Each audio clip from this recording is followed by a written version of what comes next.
আচ্ছা, এই সেই ফ্ল্যাট। আমরা শুরু করে দিই, স্যাররা চলে আসবেন। চল।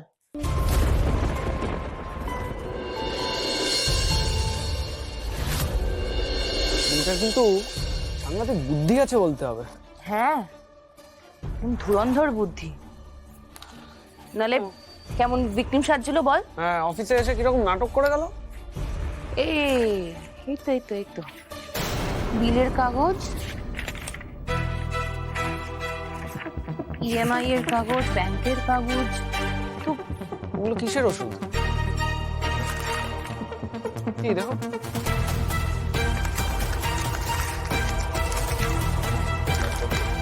স্যার কটা ওষুধ পেয়েছি।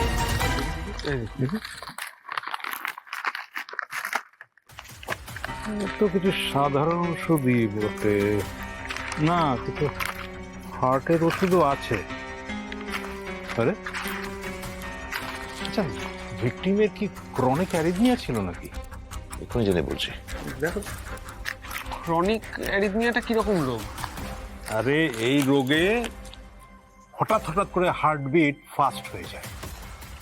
মানে ভিকটিমের রোগটা থাকলেও থাকতে পারে আমার মনে হয়, কারণ এমনিতেও তো সে কার্ডিয়াক অ্যারেস্টেই মারা গেছে। যে মেয়েটা বেশি নিজে মেকআপ করে না, সাজগোজ করে না, তারা তো মেকআপের জিনিসের বহর কেন? এবার বুঝতে পেরেছি, পীযূষের কাছেও নয়, পায়েলের বাড়িতেও নয়। আমরা যেটা খুঁজে বেড়াচ্ছিলাম ডার্ক বিউটিলিটিয়াম, সেটা আসলে লুকিয়ে আছে এই রোহিণীর মেকআপের শিশির মধ্যে।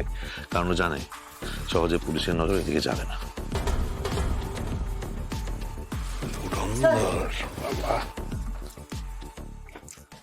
স্যার, এটা দেখুন। এ তো কার্ডিওলজিস্টের প্রেসক্রিপশন, ডক্টর সুমিত সাহা। কিন্তু রোহিণীর নামে, রোহিণীও কি কার্ডিয়াক পেশেন্ট ছিল নাকি? দেখি দেখি, বোঝো কাণ্ড, এ তো ভেসোপ্রেসিন, নার্ভ ড্যামেজ করার ওষুধ এটা। মানে মানে দেখো, এই ভেসোপ্রেসিন যদি পীযূষকে খাওয়ানো হয়, হ্যাঁ, তাহলে প্রেশারটা হাই হয়ে যাবে, হ্যাঁ, এবং হার্টের ওপর চাপ বাড়বে। পীযূষের তো হার্টের কন্ডিশন খুব একটা ভালো ছিল না, বলে হার্ট ফেল করার সম্ভাবনা কিন্তু প্রবল। তার মানে পীযূষকে ভেসোপ্রেসিন খাওয়ানো হয়েছিল। কিন্তু এটা ওকে খাওয়ানো হলে তো পোস্টমর্টমে ধরা পড়তো। ফরেনসিক টেস্টে ধরা পড়ে। আমি শিওর এই ওষুধটাই পীযূষকে খাওয়ানো হয়েছিল, যেটা পোস্টমর্টমে ধরা পড়েনি। পীযূষকে এটা খাইয়ে তার হার্ট অ্যাটাক করানো হয়েছিল। আমার একটাই প্রশ্ন মাথায় আসছিল, যার উত্তর পাচ্ছিলাম না, যে ওর মতো একটা চেহারা ছেলে, তার হাত পা না বেঁধে, তার শরীরে কোনো আঘাতের চিহ্ন নেই, তাহলে তার গায়ে এরকম একটা কেমিক্যাল ছিটিয়ে তাকে আগুন ধরালো হলো কি করে? আর পীযূষের তো রেজিস্ট করার কথা, হাত পা ছুঁড়ে চিৎকার করে নিজেকে বাঁচাবার চেষ্টা করার কথা, তেমন তো কিছু হয়নি। তার বডি এমনভাবে এখানে পড়েছিল যেমন ঘুমিয়ে রয়েছে। তার মানে তার আগে তাকে এই ওষুধ খাওয়ানো হয় ওয়াইনের সাথে। Yes, good catch. সেদিনকে আমরা যখন এসেছিলাম তার আগে এই বাড়িতে কেউ এসেছিল? আর কেউ আমার তো মনে পড়ছে না। হ্যাঁ, একজন এসেছিল। কে এসেছিল? একটা মেয়ে। মেয়ে? কিরকম দেখ? আচ্ছা দেবু, তোমার কাছে ছবি আছে না? তুমি একবার ছবিটা দেখো তো, এই মেয়েটা কিনা।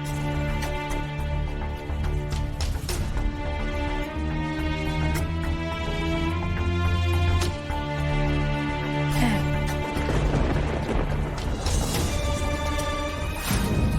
বলছি আশেপাশে তো কোনো পাবলিক টয়লেট নেই, আপনার ওয়াশরুমটা একটু ইউজ করতে পারি? আমার ওয়াশরুম মানে বুঝতেই পারছেন, একজন মেয়ে হয়ে একজন মেয়ের কাছে সাহায্য চাইছি। আচ্ছা, আসুন।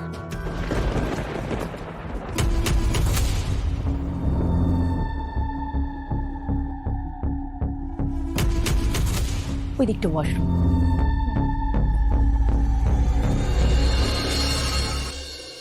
Thank you. বলছি এক গ্লাস জল হবে? হ্যাঁ, আনছি।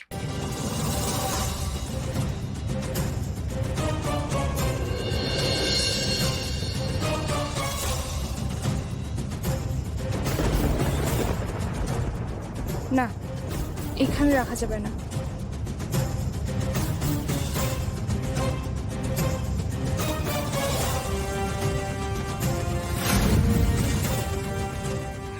এখানেও রাখা যাবে না।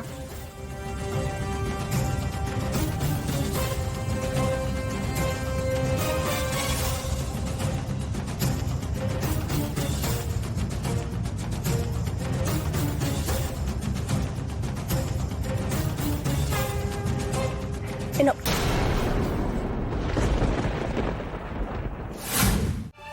তোর বিরাট বুদ্ধি, হ্যাঁ? আচ্ছা, এই যে সিরিজগুলো দেখে তুমি সেখান থেকে আড়িয়ে নিছো, তাই না? আমি তো ভাবতেই পারছি না কেন। ভাবতে তো আমিও পারি না, তবে যখন মানুষের দেওয়ালে পিঠ থেকে যায়, সে আর পিছোতে পারে না, তখন মরিয়া হয়ে সে সামনে থেকেই আঘাত করে। ডোন্ট ওয়ারি, একদম চিন্তা করো না, হ্যাঁ? স্ট্রেস ফ্রি হও, আমি একটু ফ্রেশ হয়ে আসছি, হ্যাঁ?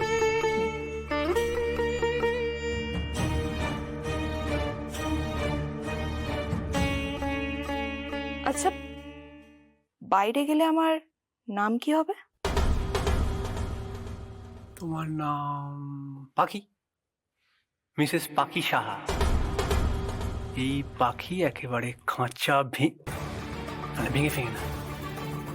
এই পাখি খাঁচায় বিস্ফোরণ ঘটিয়ে উড়ে বেড়ায় স্বাধীনভাবে।